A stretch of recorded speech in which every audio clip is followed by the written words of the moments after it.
Dober dan, dobrodošli na heliportu UKC Maribor.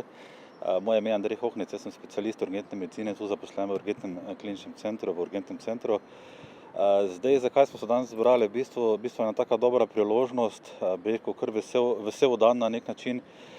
Saj nekako po 2 letih premora dejansko ponovno naš heliport obratuje, deluje, kar v bistvu pomeni, da helikopterska nujna medicinska pomoč ponovno s svojimi plovili pristaja tu direktno za nami.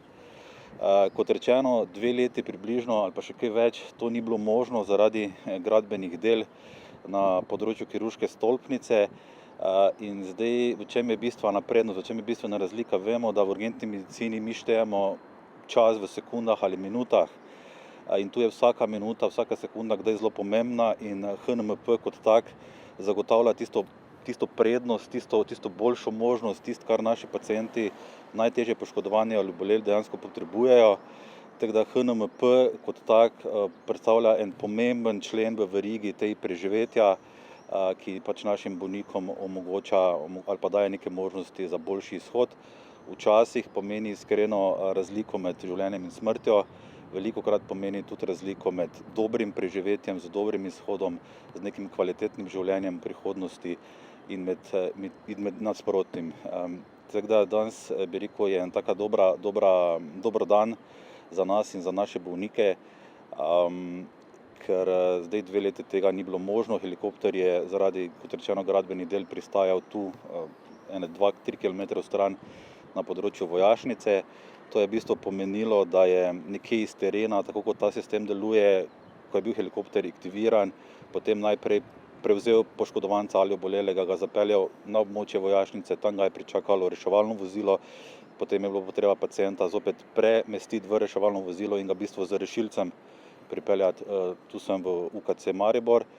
To samo po sebi pomeni v povprečju vsaj 10-15 minut zamude, zamika, take povsem nepotrebne, ampak drugače v tem času ni šlo. Tako da zdaj smo zopet dobili teh 15 minut nazaj, kar je zelo dobra novica. Ni toliko pomembna ta res področje tu, neposredni center Maribora ali pa zelo bližnja okolica, ampak UKC pokriva seveda veliko širše področje za ljudi, ki so doma v Halozah, ki so doma v Prekmurju, ki se jim zgodi nekaj na Rogli, na Pohorju. Je razlika med tem, ali bodo pripeljani z reševalnim vozilom ali pa s helikopterjem, če je to potrebno, je bistvena. Nekje iz Haloz, tam, kjer sem jaz originalno doma, rabi reševalno vozilo 45 minut, 1 uro. Helikopter, ko enkrat vzleti, je tu v 5-10 minutah. Če imate možgansko kap, če imate srčni zastoj, je razlika med 1 uro pa med 5 minutami, verjamem, da razumemo, zelo pomembna. Tako da mi smo veseli zaenkrat na tem heliportu, upamo, da nekoč tudi z nadgradnjo urgentnega centra, tudi na original, na takem, kot se spodobi. To bi bilo vse, zdaj čez kako vprašanje. Kaj si želite torej, da bi pristajal, kaj si želite torej? Mi si želimo v bistvu optimalen sistem, tak sistem, za katerega vemo, da je najboljši zaradi naših bolnikov. To pomeni, da helikopter tehnično ne pristane tu, ker zdaj pristane tu, potem tu ena ekipa počaka pacienta, odtira se varnostna služba, se zavaruje področje, potem se pacienta priloži in se ga zapelje po hodnikih. Zdaj, če poznate, kako izgleda heliport v Ljubljani, recimo, pa še kje na teh urgentnih centrih, je v bistvu umeščen direktno na streho, v bistvu predstavlja neke vrste streho urgence in tam je potem ta pot še bolj optimalna. Ne moti okoliškega dogajanja, tu je zdaj še vedno eno tako parkirišče, rečemo, pacienta se potem po nekih hodnikih zapelje, kjer tudi so neke interference z bodisi obiskovalci, z bolniki, s komerkoli.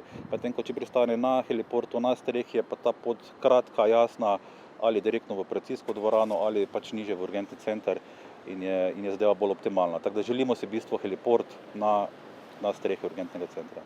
Pa je že kaj govora tako konkretno o tem, da bi bili Zdaj, to je bolj vprašanje, bi rekel, za zdravstveno politiko, za ministra, mogoče za vodstvo. Vem, da načrti so in so bili in tudi v originalu, tako kot je narejen urgentni center, je zdaj to v bistvu ena taka prva faza. Obstaja še potem nadgradnja in potem komaj heliport.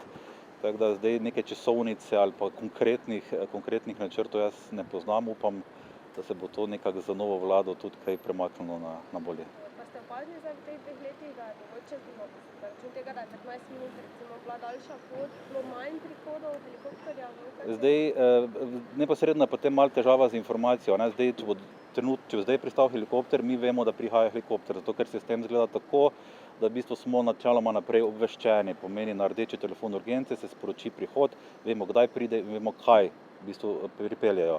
Zdaj, ko je pristajal v vojašnici, te informacije, koliko je bilo teh prevozov neposredno s helikopterjem, v bistvu, ki je tam pristal, na ta način nismo vedno imeli, ne. Tako da je težko zdaj res primerjati. Zdaj se bo videlo dejansko, ker načeloma takrat pred tem 2-letnim obdobjem, ko je zadeva nekako delovala, so bile aktivacije kar pogoste, tako v povprečju v neki sezoni tako, ne vem, enkrat na dan ali pa recimo v povprečju nekje, kar je zelo pomembno. Tako. Kaj so najpogostejše recimo pacienti, kakšne težave imajo? Zdaj najpogosteje je HNMP aktiviran takrat, ko gre za neko res nujno življenje ogrožajoče stanje, ko se predvideva na terenu, da se to zgodilo, bodisi so to hude poškodbe, recimo delovne nesreče, nesreče v gozdu, prometne nesreče, drug tak nepoškodovalna ta patologija je pa v osnovi so kakšni srčni zastoji, sumi na srčni infarkt, ki rabi recimo nujno invazivno srčno koronarno diagnostiko, kakšne možganske kapi, skratka ti, bi rekel, prototipi res tistih nujnih stanj, ki se štejejo v sekundah ali pa minutah. Imamo pa mi tudi še vedno v bistvu slabost to, da so vojaški helikopterji, ne? Ja, zdaj tako, ne, zdaj o tem, kdo naj HNMP upravlja v Sloveniji, je veliko debate, se strinjam. Sistem, ki ga imamo mi, je državni sistem, zdaj vem, da je veliko bilo debate, zdaj to morajo biti neki namenski helikopterji. Kar se tiče nas, ki nas zanima stroka, si želimo, da so helikopterji medicinsko ustrezno opremljeni. To predvsem nas zanima. Zdaj, kdo jih upravlja, je nam načeloma vseeno. Z vojaškimi piloti in s policijo smo odlično sodelovali, tako da vse pohvale in zahvale v bistvu.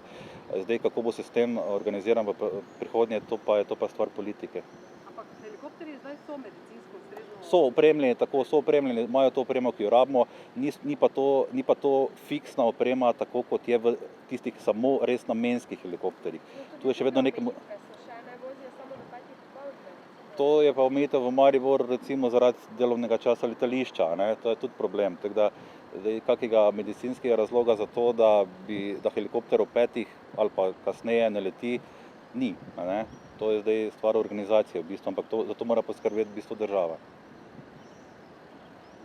Frekvenca prihodov je, kot ste rekli, kaj tisto en dan? Tako, recimo v preteklosti takrat, ko je, se pravi pred tem 2-letnim premorom, je nekje približno v celem obdobju približno 1 na dan. Tako. Kako ste zdaj to reševali? Ne pravite, vsaka minuta, sekunda je Ja. pomembna, ne? Tukaj zdaj, če avto še rabijo bolnika premestiti, Ja. vprašanje, kako se zadeva za pacienta zaključi, ne? Kaj se potem v druge bolnišnice raje helikopter usmerijo? Ne, jaz mislim, da so sicer vse te, ki niso gravitirajo, no, ker UKC je pač terciarna ustanova, ne. Zdaj v Sloveniji je še UKC Ljubljana na podobnem nivoju, druge, recimo regijske bolnišnice pa nimajo večinoma vseh teh programov pokritih, tako da pacienta pa poškodovanec, ki je potreboval ta nivo oskrbe, potem ni imel veliko možnosti, ali sem ali Ljubljano recimo, ne. Tako da so še vedno seveda prihajali, so bili pripeljani, samo je bil pač ta zamik, ne, na žalost, zato ker čas teče, to, da helikopter vzleti in pristane nekje, da potem se pacienta preloži v reševalno vozilo, da se potem zapelje, pa še ga enkrat potem iz reševalnega vozila premesti, to vse zahteva nek svoj čas, ki je pomemben. Niste pa zdaj delali analize, če je to kaj vplivalo na stanje? Da bi zdaj imeli konkretne podatke o tem, koliko ali če se je v povprečju ali pa pri posameznih primerih bolezni, poškodb zaradi tega zamika stanje neugodno ali pa manj ugodno izteklo, te analize še nimamo, je pa to gotovo zanimiva tema za pogledati. Tako.